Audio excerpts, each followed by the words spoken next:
Oregon fans, what's going on? We're back like we never left. Hope everybody's doing well on this Tuesday morning / afternoon, depending on where you're tuning in to the Ducks Dish podcast. Appreciate you guys being along, taking some time out of your day, talk some Ducks with us. I'm your host, Max Torres, publisher and lead editor of Ducks Digest. And joining me on today's episode of the pod, I got my guy, Collin King, who has been on the last couple episodes, talked some hoops yesterday with me, killed it over there. So make sure to check that one out if you haven't. But Collin, we got plenty to talk about. How you doing, man? I'm doing pretty good, and man, there's been a lot of twists here at quarterback. A lot of things we didn't see coming. I mean, like you and me, we didn't know that they were coming. But we'll see how Oregon kind of plays this, I guess. Yeah, it's a really, really interesting dynamic to follow. Because I was thinking about just how I was listening to a Dan Lanning interview the other day. It was either with ESPN, I think it was with ESPN, or maybe it was 247. But he was talking about how kind of Oregon's navigated the transfer portal, and you could very clearly argue that no position is more impacted by the portal and just its development and kind of hold on the game than the quarterback spot. Which is maybe kind of a cool way to segue into this episode because the Ducks brought in Bo Nix last year and they have him back for one more year. So just wondering how that's going to kind of impact how they approach things, seeing that, you can bring a quarterback in for, year-to-year basis, but it's kind of looking like the Ducks want to take two quarterbacks in this class, especially based off of some of the recent developments that we've seen. Are you good, Collin, or do you need a little bit? I'm good. My dog's just barking. Okay, no worries. But yeah, that's kind of what the point I wanted to use to introduce the topic today. Yeah, I mean, you look at Moga, you look at MVB, like obviously this top guys for Oregon here, and now you see Michael Van Buren getting these predictions from major sites, which is pretty big. And both of them going to be in town this coming weekend. Yeah, so those are kind of the latest developments that we have right now on the recruiting front with these two guys, Luke Moga from Phoenix, Arizona, Sunny Slope, and then Michael Van Buren from Baltimore, Maryland, St. Francis Academy. Definitely more of a storied program, more established than Sunny Slope, and then probably going against a bit better competition, I think you could fairly say, compared to Arizona, just because I know St. Francis Academy plays a national schedule. Yeah. But yeah, let's get you up to date on the latest developments in case you guys haven't been, following this really closely. I also just posted a story on Ducks Digest giving some more of my thoughts, and that should be in the description if you guys are watching on YouTube at Oregon Football Max Torres or on Twitter. But the latest developments, so Michael Van Buren was on campus a couple weeks ago, and then this weekend he announced that he was going to be back at Oregon for the spring game, and that was, obviously notable. And then kind of it was either right before or right after that announcement, Luke Moga announced that he was going to be delaying his college commitment, which was previously scheduled for this coming Friday, April 28th, which was right before the spring game. And, we've kind of talked about it before on earlier episodes, over the weekend. That timing lined up really well for Oregon. Oregon looked like they were in the driver's seat, and that would really catapult some momentum going into the weekend. But he decided to slow things down. Choosing from schools like Oregon, BYU, Miami, Arizona State, TCU, and then I think Michigan State was the other school. That we're kind of in the mix there. So that's kind of what happened with Moga. And then the big development that broke yesterday, Moga DM'd me and he said, "I'm back for the spring game," and I was just like, "Whoa, this is certainly getting very, very interesting." So now Oregon's going to have arguably their top two quarterback targets on campus, back-to-back weekends, more or less, multiple trips within the same month for the spring game. So that's kind of where we're at right now, delayed commitments, return trips, and it's just adding another layer of intrigue for Will Stein and the Ducks as they navigate the quarterback spot in 2024. Yeah, and you look at this, you and me talked about this my first podcast, like what do they do? Do they go with a one prep and one transfer, or do they do that to high school guys, to the two preps? And it would appear now that Will Stein is maybe pushing for also getting Moga and maybe Also, Michael Van Buren here. Um, I'm not sure maybe if it was that they wanted those guys like Moga maybe to hold off for a little bit just to see what Van Buren was doing. That's just I'm not entirely sure. I don't have all the details with that, but it is definitely interesting to see him push that back.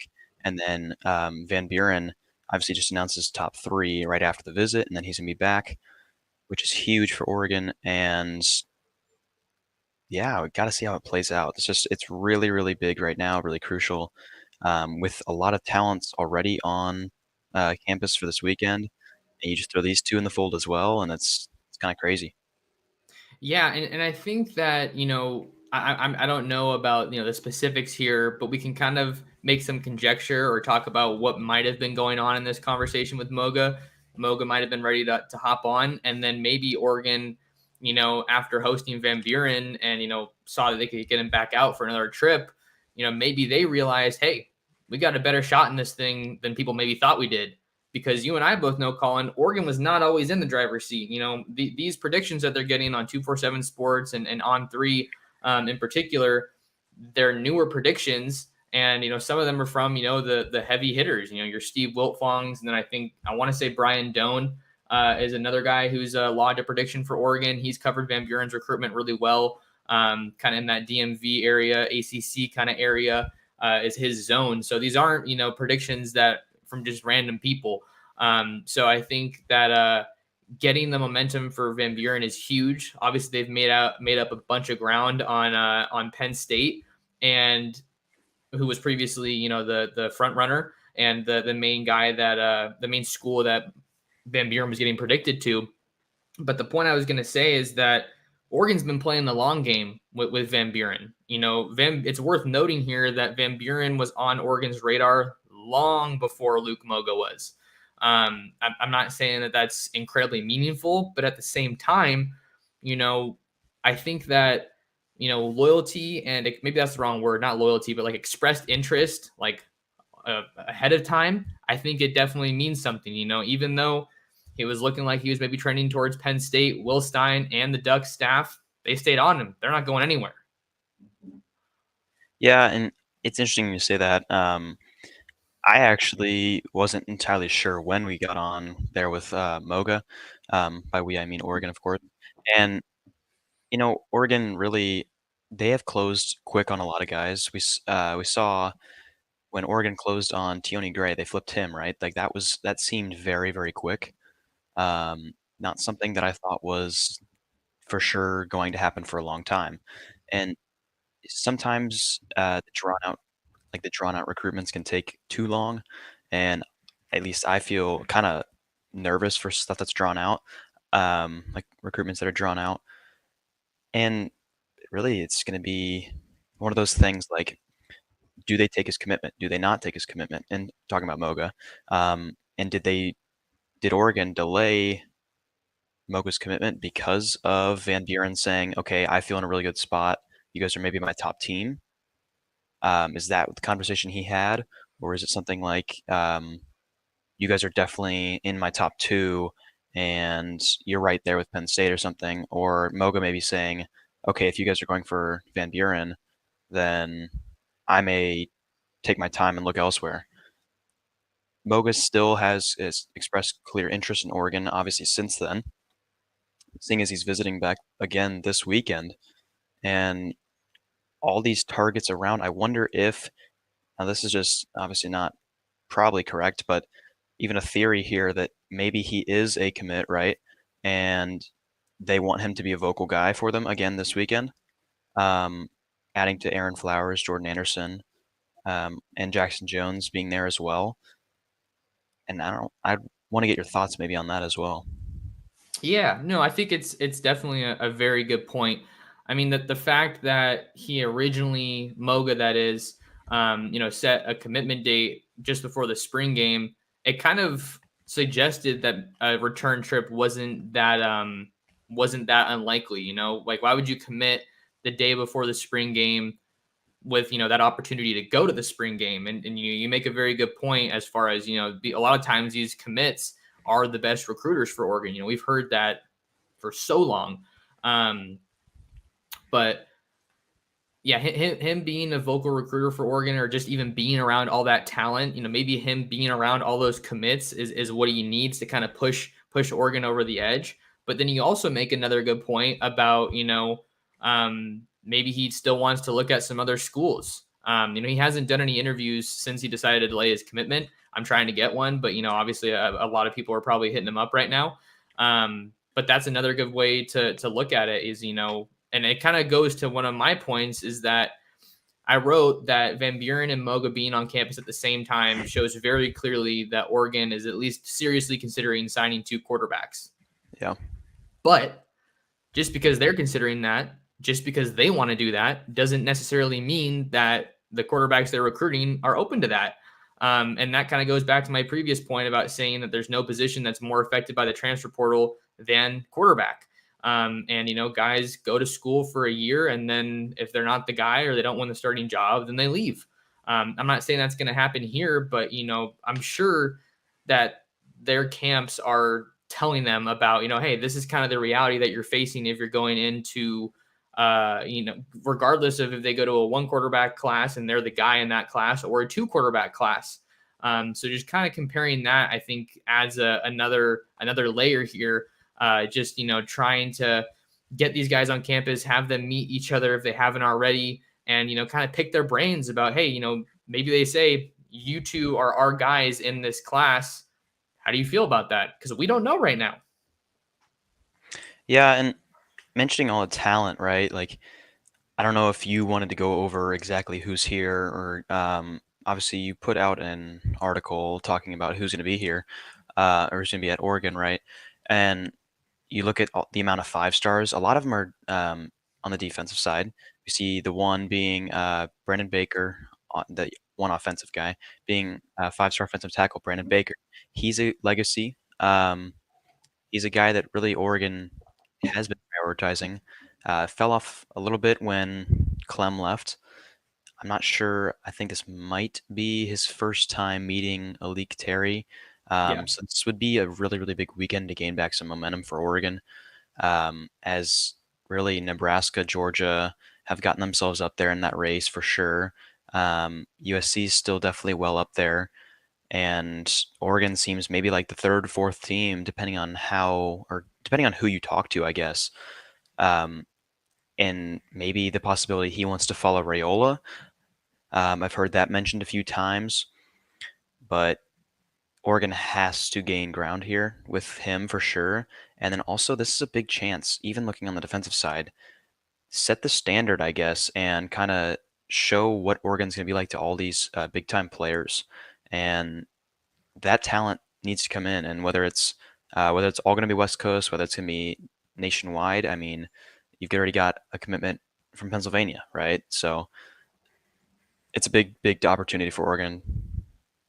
Yeah. So we can talk a little bit more about some of the other guys that are visiting maybe a little bit later on in the show.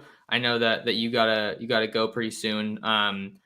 So I just wanted to kind of make sure we focused on quarterback a little bit more. But I did like the point about Brandon Baker. I think that's a huge visit.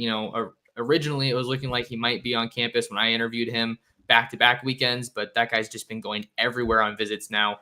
Definitely like your points about Georgia and Nebraska being very involved there, and how good players want to play with good players. So maybe he does want to team up with Dylan Raiola, who I kind of view as Oregon is a long shot there. And if they're going to sign anybody out of Arizona at quarterback, it's probably going to be Moga. So we'll get to a little bit more on other visitors, before too long here. Let me go ahead and throw some Moga highlights on, for those of you guys that are watching us on the stream.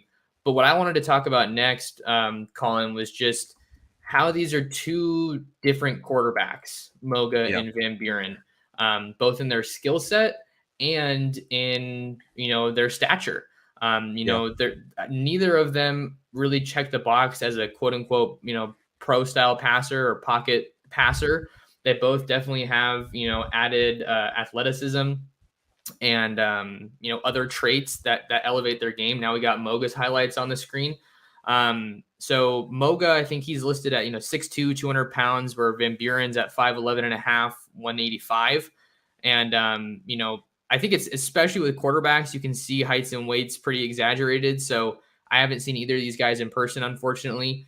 I'm hoping, big picture to get to the point in my career where I can just, drop everything and go fly and see guys, but I'm not there yet. But that being said, these are two different quarterbacks, and I think that most would probably agree that Van Buren is the more polished passer of the two. But I mean, look at the upside with Luke Moga and just his athleticism. And this guy runs a 10.7 in the 100 meters for his high school. He's a track star. So I think you see different kinds of appeals with both guys. Yeah, and you mentioned play style and stuff. Obviously, you see the rushing upside and a great move right there on Moga's film. And these guys both obviously have the capability to run and escape, get out of the pocket, which is something that Stein wants. And clearly, the reason why he has prioritized these two over somebody like also on the West Coast of maybe Elijah Brown. That's not to throw shots at Elijah Brown. It's just who Oregon has prioritized. Moga, I definitely love the upside there. I do. I think he's playing against worse competition. He's not playing a national schedule, which, I mean, most schools aren't going to be playing a national I have to schedule. look at their schedule, but that's a good point. But I definitely like they're able to just escape and then make a throw all the way down the end zone. He's a guy who really has a ton of upside, but we're also not talking about Van Buren's upside as well. I think Van Buren is a guy who definitely has a higher ceiling. I don't want to speculate really on potential, but ceiling I would definitely say is higher for Van Buren. You really do worry a little bit about size here, just because he is smaller. But you also look at guys like, let's say, Bryce Young. I'm not comparing the two as prospects at all. I'm just merely comparing size. Bryce Young was perfectly fine, well, for the most part, at Bama. He did suffer a few injuries that were unfortunate, and there's been talks about him maybe not going number one or whatever, but that's beyond the point. The point is really just the body type and who's going to be more like, and well, maybe at this point, if you're looking at both, like why is, for example, Elijah Brown not your guy, or why is, I don't know, another maybe Demond Williams. So he's a guy who committed early on. He's out of Arizona as well. He committed to Ole Miss. And I wonder even if Oregon here strikes out with, let's say, Moga, for example, in Arizona, do they go for another Arizona quarterback in Demond Williams trying to flip him? It's not something I'd look into a whole lot, but at the moment, Moga and Michael Van Buren are clearly their guys, and they're both very, very talented. Yeah, I mean, Demond Williams is a guy that I really like out of Arizona at the quarterback spot. Super, super athletic, and definitely got to give a tip of the cap to Lane Kiffin for getting his guy there in the fold early. The last kind of point I want to talk about with you, Colin, and let me know how we're doing on time maybe after this point. Or actually, yeah, how are we doing on time? I got about 7 to 8 minutes. Okay, cool. I think okay, two points that I think we can hit on. First of all, I want to talk about the potential momentum and potential impact that a commitment from either of these guys would have. Because we talked a lot about how Van Buren has the reputation, more of the national reach as a recruit. These are both highly coveted guys. Moga's no slouch at all. 25 offers. I really hope that no one's taking that. I think we're both kind of leaning more towards Van Buren over Moga, but that maybe just is because he has a little bit more polish right now. But the upside from an athletic standpoint with Moga is massive. Yeah. And so with Van Buren, I feel like he's a commitment that would definitely draw some more buzz. And I think that getting a quarterback commitment in general is just going to help elevate your recruiting. But getting the quarterback in the fold like Van Buren is I think really, really notable because he could help you recruit, some more receivers or some more offensive linemen. Maybe he goes up to Brandon Baker and says, "Man, I'd love to have you blocking for me," something like that. And then I also think it would really help drive home the fact that Oregon is a contender, a serious contender at that in the DMV area, DC, Maryland, Virginia. Those are areas that always really get a lot of talent on a year-to-year basis. And they struck out on Nicholas Harbor last year, but they did sign Colin Gill, a corner out of St. John's in that DMV area. So I just feel like, getting a commitment from either of these guys would be super notable. And I also am interested to see if Van Buren has some flexibility with his commitment date. Right now it's set for July 8th, I want to say, or early July. But Yeah, July 8th. maybe after this weekend, he's willing to move things up if the Ducks are really trying to get this wrapped up. Yeah, and it is interesting you do mention that flexibility. Like, I think that would be huge here for Oregon. Obviously, they can land a commit here at quarterback. Um, Set aside rankings and like class rankings and all that, just the buzz that would bring to Oregon, beating out a Big Ten team and a top Big Ten team in Penn State, um, and even like a middle of the pack team in Maryland here. It's gonna be a big one, and it'll definitely bring a lot of, I mean, a lot of recruits will be looking at it. A lot of guys will see it, um, and say, "Oh shoot, like maybe they are for real, right?" And you think about that, what kind of like buzz that would bring to the program, that would definitely help get a few guys into the fold. I definitely think it would help some commitments. We're maybe not expecting, but hoping for a few to pop this weekend, right? And you can't help but think if Oregon is able to get one, two, maybe three commitments even this week or the following week, how much that would help them. And in addition, I mean, I wonder how a Moga commitment would do for Oregon, or how much it would do compared to Van Buren, with Van Buren being more of a national name, um, and more well known, right?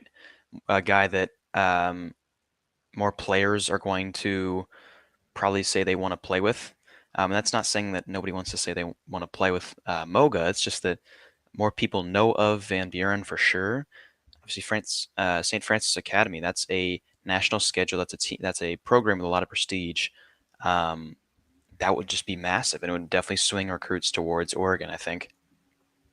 Yeah, no, lots of good stuff there for sure, Colin. I mean, what else can we say here? I mean, yeah, they already have two commits at wide receiver in the fold, and Jordan Anderson and Tyseer Denmark, but they're still swinging for some big names. Jeremiah McClellan out of St. Louis Christian Brothers is a reported visitor for this weekend. I'm working on confirming that, but he's a big name at wide receiver that the Ducks are still going after. Ryan Pelham is another one out of Long Beach Millikan, former teammates with Jordan Anderson. Dylan Gresham out of San Jacinto in Southern California. He's a guy that is very high on Oregon that I've talked to recently, over 2,000 yards as a junior last year. So they're still in the mix for a lot of talented guys. Gary Bryant Jr., the USC wide receiver transfer, he's announcing his commitment on May 13th, I want to say. But the other point I wanted to get to here with you, Colin, before we get out of here is we talked about the two quarterback approach in this class. But there's another thing that I think is also very possible, or I'm not saying it's likely, but also possible. And we're talking about that's two quarterbacks and a transfer portal guy, which could be something that Oregon wants to do. Because I talked about that year-to-year thing. Bo Nix is gone in 24. Where do you feel like Ty Thompson's at? I think he's seen ample game time, but it looks the same each time. So if he's not the guy in 2024, then you're left with Austin Novosad, who is an early enrollee, true freshman. He was an All-American, but I think that you got to give yourself some more options here, and maybe the Ducks want to bring in a portal guy as well.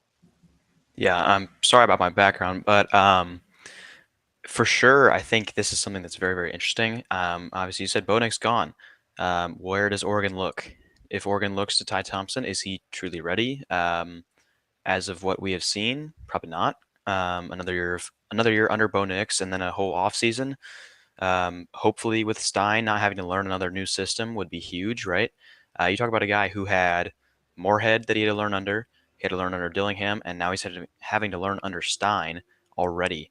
Um, and you really, really do wonder if that maybe is affecting him, or if that's just maybe something that you could throw out, that Oregon fans could throw out there and say, oh, well, this is why he didn't develop right, or this is why he couldn't da da da da. Um, and second year with Lanning as well for him, and you really just want to see a stride definitely in the spring game. Hopefully he plays better then, right? And if he does, I think you can't really predetermine that he'll be your guy next year just off of that. But like, if you are winning a game big time, try to get out get Bo Nix out of the game and see what you have. That's something that happens on often in the NFL, like preseason or even in blowout games. You have your proven starter, you pull him out, put in some young guy, and see, kind of throw him to the fire, I guess. And then if not him, then a transfer would definitely be something interesting. I think if it's not him, then he would definitely transfer. Um, and then you have Novosad and two other QBs as freshmen. And then you kind of wait to see what the portal looks like. Obviously, I can't go out and say that I know what the portal is going to look like already 9 months in advance, but it's definitely something to be watching over like the course of the year, see how things end up. But we won't really learn a whole lot until the spring game, and then after that, probably not until the season. Yeah, there could be. We saw I think the window closes now the day after the spring game because it was supposed to open in May and then it opened 2 weeks early. We're seeing the mass exodus in Boulder with Coach Prime, which I think is another storyline to follow. I'll have to text you to get your thoughts on that one. But I know you got to get out of here, Collin. So we'll go ahead and wind this one down. Tons of big talent on tap for the spring game. You got Colin Simmons, 5-star edge rusher, 5-star edge rusher Dylan Armstrong. Dylan Stewart. I don't know why I said Armstrong. Dylan Stewart. Justin Williams is reported to be coming to the spring game as well. Working to confirm that. Big time 2024 Oregon linebacker target. So I'll have another episode probably tomorrow talking about previewing this big spring game recruiting weekend for the Ducks. But before we get out of here, Collin, I know you're getting things rolling. You're kind of carving out your niche here in the Oregon space. Where can people find more of you and your work that you have going on? So everybody can find me on Instagram at ducks.insider and on Twitter at insiderducks. It's been great. Thank you again, Max. Third pod done, and hopefully plenty more to come. Absolutely. So make sure you guys tap in with Collin over there. Wasn't able to get to the comments today. Sorry about that. It was kind of a jam-packed, quick episode. But definitely leave a comment on the video. You can also DM me on Twitter at mtorresports with any future ideas or questions for the podcast. Love getting you guys involved. Maybe we'll have a mailbag later this week. I'm going to be traveling on Friday, so tomorrow and Thursday are the best days for the pod. But we're going to go ahead and get out of here. If you want to find more of me, at mtorresports, Twitter and Instagram, and then ducksdigest.com for my latest written coverage. We got some interviews coming out today with some Oregon players from spring practice. And make sure you guys like the video and subscribe to my YouTube channel at Oregon Football Max Torres. Things are about to ramp up, and we want to cover every bit of it. Thanks to you guys for tuning in, and thanks to Collin for taking some time to hop on the pod. And we'll catch you guys in the next episode of the Ducks Dish Podcast.